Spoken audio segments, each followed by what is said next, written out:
नमस्कार दोस्तों, नवरात्रि के इस पवित्र अवसर पर आप सभी का स्वागत है हमारे इस खास पॉडकास्ट में। आज हम लेकर आए हैं कहानी जो सिर्फ इतिहास नहीं दोस्तों, एक जीवित ज्ञान है। ये वो कहानी है जहाँ शक्ति और नीति एक साथ मिलकर असंभव को संभव बनाती हैं। और ये है रक्तबीज की गाथा, देवी महात्म्य से जो हर बूंद को युद्ध बना देती है। बिल्कुल राघव, रक्तबीज का किस्सा चंदी पाठ यानी दुर्गा सप्तशती के मध्यम चरित्र में मिलता है। नवरात्रि के दौरान इस पाठ का पाठन और गायन किया जाता है, क्योंकि ये सिर्फ एक कहानी नहीं बल्कि हमारे मन के अंधेरे से रोशनी तक का यात्रा का प्रतीक है। वृंदा, तो शुरुआत करते हैं उस समय से जब असुर शक्तियां अपने शिखर पर थी। देवगणों के नगर लूटे गए थे, उनके विश्वास को तोड़ने की कोशिश की गई थी और शुंभ और निशुंभ ये दो राजाओं ने स्वर्ग पर अपना राज्य जमा लिया था। हाँ, उन्होंने हर देवता से उनका आश्रय, उनका विभूति छीन लिया था। कोई इंद्र अपने सिंहासन पर नहीं था, कोई सूर्य अपने प्रकाशमयता में नहीं था। सब कुछ अंधकार में ढक सा गया था। और जब असुर शक्तियों का अत्याचार अपने चरम पर हो, तब एक ही शक्ति को बुलाया जाता है जो सामान्य नहीं, जो प्रकृति के हर तत्व को साथ लेकर आती है। सही कहा। देवगणों ने तब से एक साथ मिलकर त्रिदेवों से प्रार्थना की और उनसे एक ऐसी शक्ति को भेजने की याचना की जो इन राक्षसों का, इन असुरों का नाश कर सके। उनकी प्रार्थना से आकाश कांपता हुआ है, धरती कंपित होती है और एक महाप्रकाश का जन्म होता है। यही प्रकाश माँ दुर्गा के रूप में प्रकट हुआ था। नव शक्तियों का एक संगम जो प्रकृति का हर पहलू का प्रतीक है। वृंदा, मुझे हमेशा ये बड़ा अद्भुत ही लगता है। देवी के प्रत्येक रूप का एक अलग ही अर्थ है। माता शैलपुत्री, माता ब्रह्मचारिणी, चंद्रघंटा माता, कुष्मांडा माता, स्कंद माता, कात्यायनी माता, कालरात्रि माता, महागौरी और सिद्धिदात्री, ये नवदुर्गा के अलग अलग रूप हैं। नवरात्रि के हर दिन अलग अलग रूप की पूजा की जाती है, उनका स्मरण किया जाता है और उनके चरित्र से हम अपने जीवन के अलग अलग सबक सीखते हैं। देवी के प्रकाश के प्रकट होते ही शुंभ और निशुंभ घबरा गए। उन्होंने अपने सैन्य के सर्वश्रेष्ठ योद्धाओं को भेजा देवी को मारने के लिए। सबसे पहले आता है धूम्रलोचन, जिसकी आंख से धुआं निकलता था और जिसका सिर्फ दर्शन ही लोगों को हौसला तोड़ देने के लिए काफी था। और उस समय मैं बताता हूँ वृंदा, देवी के केवल एक हुंकार भर से उसका अहंकार मिट्टी में मिल गया।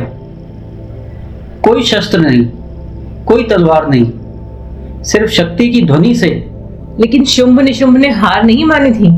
उन्होंने अपने दो अत्यंत क्रूर सेनापतियों को भेजा, चंड और मुंड। ये दोनों अत्यंत खूंखार और भयंकर थे। और इसी युद्ध में देवी का चामुंडा रूप प्रकट हुआ। चामुंडा ने चंड और मुंड दोनों का संहार किया और उनके मस्तक देवी के चरणों में गिर गए। ये दर्शाता है कि जब विकार अपने चरम पर हो तो उनका विनाश भी विशेष और तीव्र रूप से होता है। पर राघव, ये सब केवल शुरुआत थी।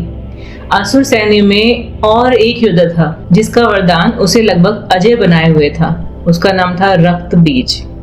बिल्कुल, रक्तबीज के नाम में ही उसका रहस्य छुपा था।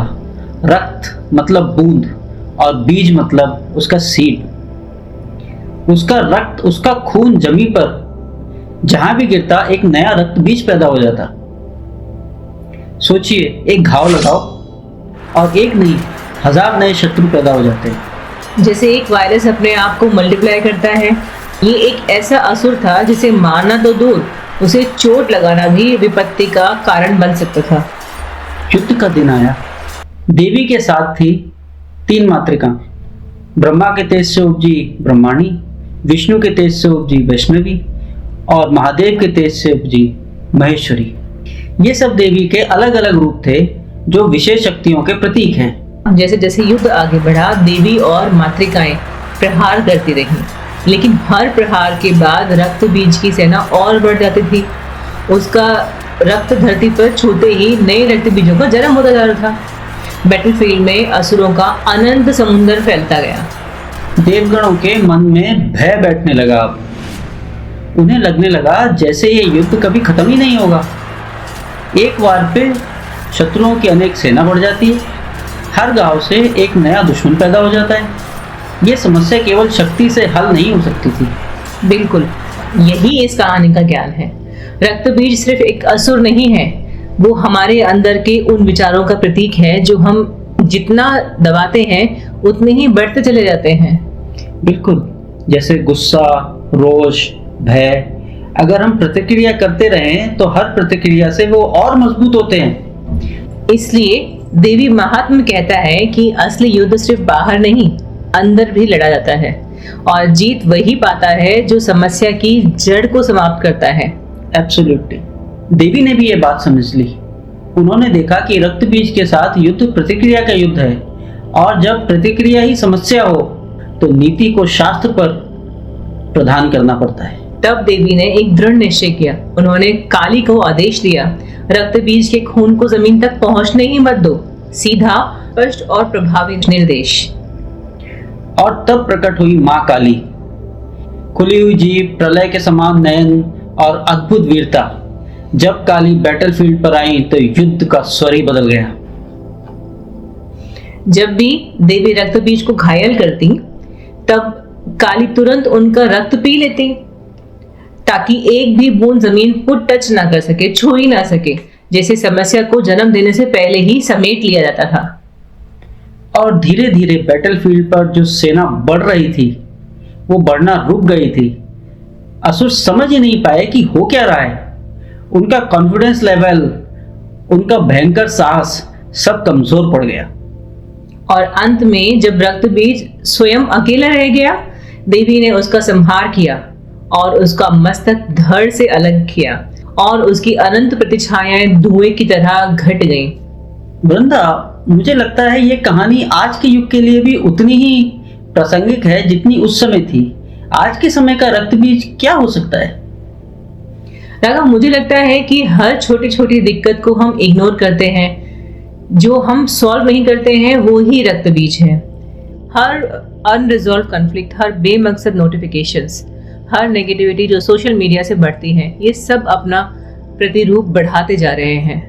और जैसे माँ काली ने रक्त बीज के रक्त को समेट दिया, वैसे ही हमें अपने विचारों को, अपने इमोशंस को उनके जन्म लेने से पहले ही संभालना होगा। मेडिटेशन, ध्यान और नियम, ये सब उसी योजना का आधुनिक रूप है। समस्या को इतना बढ़ने ही नहीं देना चाहिए कि वो अनंत से न बन जाए। इसीलिए नवरात्रि में माँ चंडी पाठ का पाठ किया जाता है।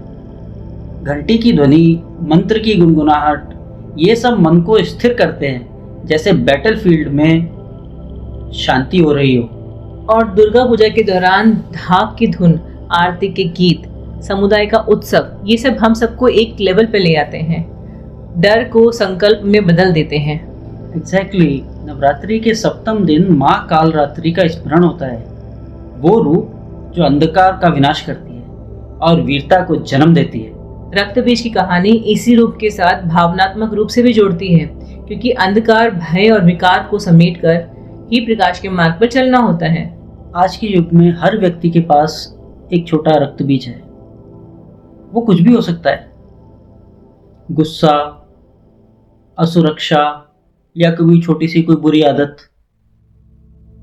और जीत तभी होती है जब हम समस्या को जड़ से रोकते हैं, जैसे देवी ने एक भी बूंद धरती तक पहुंचने ही नहीं दिया था। तो आज के दिन हम सब एक छोटा संकल्प ले सकते हैं। हर दिन एक विचार को लिखो, उसे समझो और सांस के साथ शांत करो। तभी असली व्यक्ति उभरता है, असली दृष्टि प्रकट होती है। नवरात्रि के इस उत्सव में मन में एकाग्रता का दिया जलाएं, अंधकार स्वयं मिट जाएगा। और इसी के साथ हम आपसे विदा लेते हैं। शुभ नवरात्रि और शुभ दशहरा। माँ के आशीर्वाद से आपके जीवन में सदा शांति, समृद्धि और साहस बना रहे। ढाक की धड़कनों में, घंटी की ध्वनि में और मन की आंतरिक शांति में देवी का आशीर्वाद हमेशा बना रहे। नमस्कार।